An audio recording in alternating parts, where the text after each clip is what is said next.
Guys, मैं प्रिया। आज मैं जिस बुक का रिव्यू करने वाली हूँ उस बुक का नाम है मम्मा की डायरी। इसको लिखा है अनु सिंह चौधरी ने।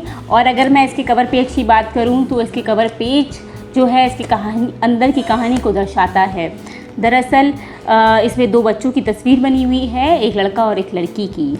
और ये पूरी कहानी जो है वो माँ के तजुर्बों को दर्शाती है। दरअसल अनु सिंह चौधरी जब माँ बनती हैं और अपने बच्चों की परवरिश करती हैं, उस बीच उन्हें क्या क्या समस्याएं आती हैं, इसको बहुत बेहतरीन तरीके से उन्होंने बताया है। साथ ही साथ उन्होंने सिर्फ अपनी नहीं, कई माँओं की कहानी भी लिखी है इसके अंदर। और बहुत ख़ास है किताब, क्योंकि आप इसे खुद से जोड़ पाते हैं। आप जब इस किताब को पढ़ेंगे तो कहीं ना कहीं आप समझ पाएंगे कि आपकी दादी, आपकी माँ या आपकी परदादी या नानी, उन्होंने क्या संघर्ष किए होंगे अपने बच्चों को पालने में।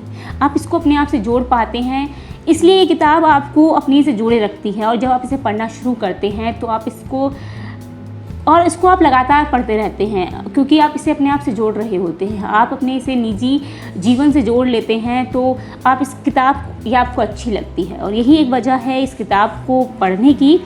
आप इसे पढ़ेंगे तो आपको बहुत बेहतरीन किताब लगेगी। अगर आप इसे पढ़ेंगे तो आप इसमें कई माँओं के बारे में जान पाएंगे, उनके तजुर्बे के बारे में, उनके संघर्ष के बारे में कि वो क्या संघर्ष करती हैं। और जब वो एक लड़की जब माँ बनती है तो उसके समाज, परिवार, दोस्तों में, उसके प्रोफेशनल लाइफ में, उसकी पर्सनल लाइफ में क्या क्या चेंजेस आते हैं, आप उसको इस किताब में बहुत बेहतरीन तरीके से समझ पाएंगे कि एक माँ किन किन चीज़ों का त्याग कर देती है अपने बच्चों के लिए। आप इस किताब में बहुत सरल भाषा में इस्तेमाल किए गए शब्द हैं। और एक चीज़ और, इसमें कई किरदार हैं।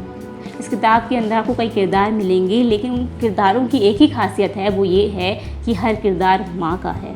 अगर मैं बात करूँ आगे, लेखिका जो है अनु सिंह चौधरी, वो बिहार से आती हैं। इसके अंदर वो बिहार का भी जिक्र करती है और बिहार वो बहुत सरल तरीके से अपनी कहानी को कहती हैं। यहाँ तक कि वो अपनी दादी के बारे में बताती हैं कि वो दादी, उन्होंने क्या संघर्ष किए, और उसके बाद उनकी माँ के संघर्ष और कई संघर्षों के बारे में उनको ये बताती हैं। तो अगर मैं इस पूरे बात करूँ इस किताब की, तो मुझे इसके अंदर कई सारी चीज़ें ऐसी थी जो बहुत अच्छी लगी, लेकिन फिर भी कुछ चीज़ें हैं, कुछ लाइनें हैं जो मुझे बहुत छू गई। वो ये थी, एक लाइन, मैं कुछ चंद लाइनें पढ़ के बताती हूँ आपको जो मुझे अच्छी लगी। वो ये थी कि थोड़ा थोड़ा हम सबकी ज़िंदगी का किस्सा है ये, ख़ास तौर पर उन औरतों का जो कम से कम दो मोर्चों पर जंग लड़ रही है।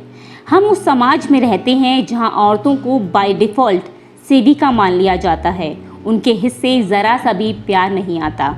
माँ का काम घर में सबके नाज नखरे उठाना है, बीवी का काम घर चलाना और सब्ज़ी के झोले उठाना है, बहन का काम पानी का गिलास थमाना, खाना लगाना है।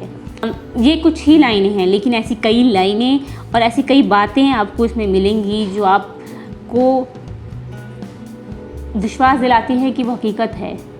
और यही ऐसी बुक की खासियत है कि आप इसे अपने आप से जोड़ पाते हैं। अगर आप ये किताब पढ़ना चाहते हैं तो आपको ये ऑनलाइन ईज़िली मिल जाएगी। और अगर इसके प्राइस की बात करूँ मैं, तो इसकी प्राइस है 100 रुपये और इसको पब्लिश किया है हिंदी युगम ने। और इसमें करीबन जो पेज है, बहुत छोटी किताब है, कोई बड़ी किताब नहीं है ये। मुश्किल से इसमें 160 पेजेस की किताब है और 160 पेज के अंदर आप कई माँओं के जज्बात को समझ सकते हैं।